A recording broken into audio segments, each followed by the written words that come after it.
Aprilia Handayani dengan NIM E1E022127.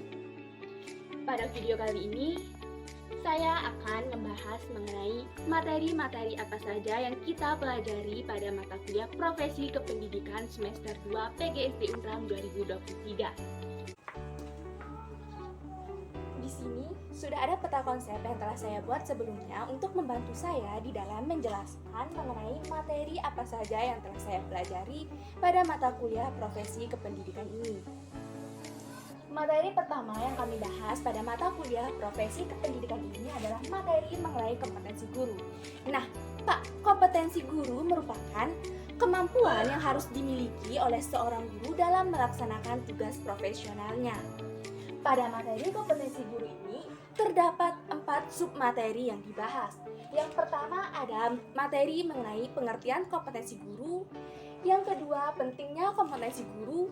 Yang ketiga, macam-macam kompetensi guru. Dan yang terakhir adalah materi mengenai upaya peningkatan kompetensi guru. Nah, pada kompetensi guru ini terdapat 4 kompetensi yang harus dimiliki oleh seorang guru. Yang pertama ada kompetensi pedagogik, yaitu kompetensi terhadap pemahaman siswa. Yang kedua ada kompetensi kepribadian, yaitu kemampuan personal yang dimiliki oleh seorang guru yang bisa mencerminkan sikap yang bisa menjadi teladan bagi siswanya. Yang ketiga ada kompetensi sosial, yaitu tentang bagaimana cara seorang guru bergaul dengan siswanya. Dan yang terakhir ada mengenai kompetensi profesional, yaitu kompetensi atau pengetahuan atau penguasaan seorang guru mengenai pembelajaran atau materi pembelajaran secara mendalam. Itu dia tadi apa saja yang kami pelajari pada materi tentang kompetensi guru. Materi kedua yang kami bahas pada mata kuliah Profesi Kependidikan ini adalah materi mengenai keterampilan dasar mengajar. Jadi, teman-teman semua perlu kita ketahui bahwa untuk menjadi seorang guru terdapat beberapa keterampilan dasar yang harus kita miliki. Yang dimana keterampilan dasar tersebut merupakan bekal utama kita dalam melakukan pelaksanaan pembelajaran sebagai tugas profesional kita yang mengacu pada konsep pendekatan kompetensi dari LPTK. Nah, pada materi keterampilan dasar mengajar ini terdapat 3 subbahasan atau submateri yang kita pelajari. Yang pertama ada materi mengenai definisi keterampilan dasar mengajar. Yang kedua adalah jenis-jenis keterampilan dasar mengajar, dan submateri yang terakhir adalah prinsip pelaksanaan keterampilan dasar mengajar. Jadi teman-teman, untuk menjadi seorang guru terdapat 8 keterampilan dasar mengajar yang harus kita kuasai. Yang pertama ada keterampilan bertanya, yang kedua ada keterampilan menjelaskan, yang ketiga ada keterampilan menggunakan variasi, yang keempat adalah keterampilan dalam memberi penguatan, yang kelima adalah keterampilan membuka dan menutup pembelajaran, yang keenam adalah keterampilan mengajar kelompok kecil, yang ketujuh adalah keterampilan dalam mengelola kelas, dan keterampilan yang terakhir adalah keterampilan dalam membimbing diskusi kelompok kecil. Itu dia tadi merupakan materi-materi dan bahasan-bahasan yang kita pelajari pada materi keterampilan dasar mengajar. Baik teman-teman, seperti yang sudah saya jelaskan pada awal video tadi bahwa terdapat 6 materi yang kami pelajari atau kami bahas pada mata kuliah Profesi Kependidikan ini. Nah, barusan saya sudah menjelaskan 2 materi. Jadi tersisa 4 materi yang akan saya jelaskan. Langsung saja ya kita berlanjut ke materi yang ketiga, yaitu mengenai sertifikasi guru. Jadi teman-teman perlu kita semua ketahui bahwa sertifikasi guru tersebut merupakan usaha pemerintah untuk bisa meningkatkan mutu dan uji kompetensi tenaga pendidik di dalam mekanisme teknis yang telah diatur oleh pemerintah. Nah, dalam materi sertifikasi guru ini itu terdapat 5 submateri yang dibahas, yaitu yang pertama ada materi mengenai pengertian sertifikasi guru, yang ketiga ada dasar pelaksanaan sertifikasi guru, Yang ketiga ada prosedur dan persyaratan dari pelaksanaan sertifikasi guru itu sendiri. Yang keempat merupakan tujuan dan manfaat dari sertifikasi guru, dan materi yang terakhir adalah tantangan dari sertifikasi guru itu sendiri. Jadi, teman-teman, dalam pelaksanaan sertifikasi guru ini tentunya terdapat tantangan dan hambatan yang dihadapi oleh pemerintah, seperti ada tantangan biaya, tantangan motivasi, dukungan, maupun tantangan mengenai pengembangan profesional dari guru itu sendiri. Baik teman-teman, itu dia tadi penjelasan singkat saya mengenai materi tentang sertifikasi seorang guru. Jadi langsung saja kita beralih ke materi selanjutnya, yaitu materi keempat mengenai organisasi profesi guru. Jadi teman-teman, perlu kita semua ketahui bahwa seorang guru juga memiliki organisasi yang menaungi pekerjaannya, yang dimana organisasi profesi guru merupakan wadah yang berperan sebagai advokat dan bersama-sama dalam memecahkan masalah yang berkaitan dengan pendidikan. Pada materi mengenai organisasi profesi guru ini, terdapat 5 bahasan yang kami bahas. Yang pertama yaitu ada pembahasan mengenai definisi organisasi profesi guru. Yang kedua ada fungsi organisasi profesi guru. Yang ketiga adalah pembahasan mengenai tujuan organisasi profesi guru. Yang keempat merupakan pembahasan tentang bentuk organisasi profesi guru, dan pembahasan yang terakhir adalah mengenai macam-macam organisasi profesi guru.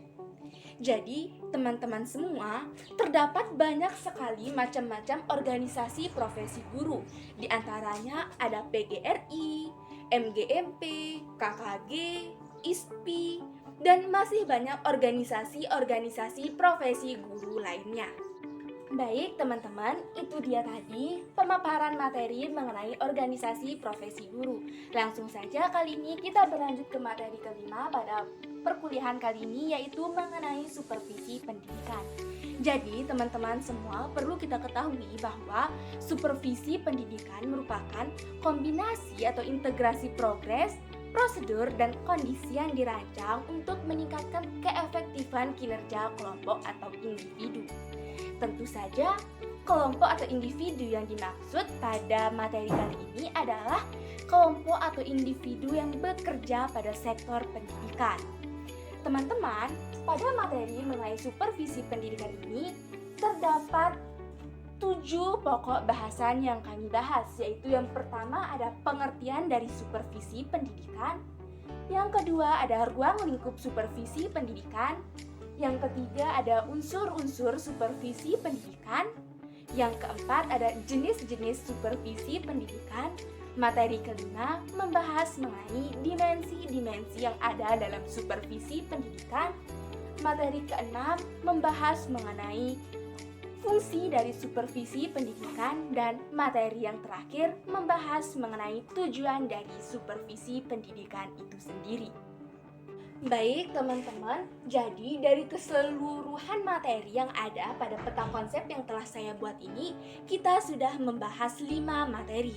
Jadi tersisa 1 materi terakhir yang akan saya jelaskan, yaitu materi mengenai kualifikasi dan pembinaan guru. Jadi teman-teman semua, kualifikasi seorang guru merupakan keahlian atau kecakapan khusus yang dimiliki oleh seorang guru sebagai tenaga pendidik. Nah, sedangkan pembinaan guru merupakan serangkaian upaya untuk mengembangkan dan meningkatkan kompetensi serta kualitas guru dalam melaksanakan tugas profesinya. Jadi, teman-teman, dalam materi kualifikasi dan pembinaan guru ini terdapat 3 submateri yang dibahas, yaitu yang pertama ada kualifikasi guru, yang kedua ada pembinaan guru, dan yang terakhir peningkatan kemampuan guru melalui kualifikasi dan pembinaan guru.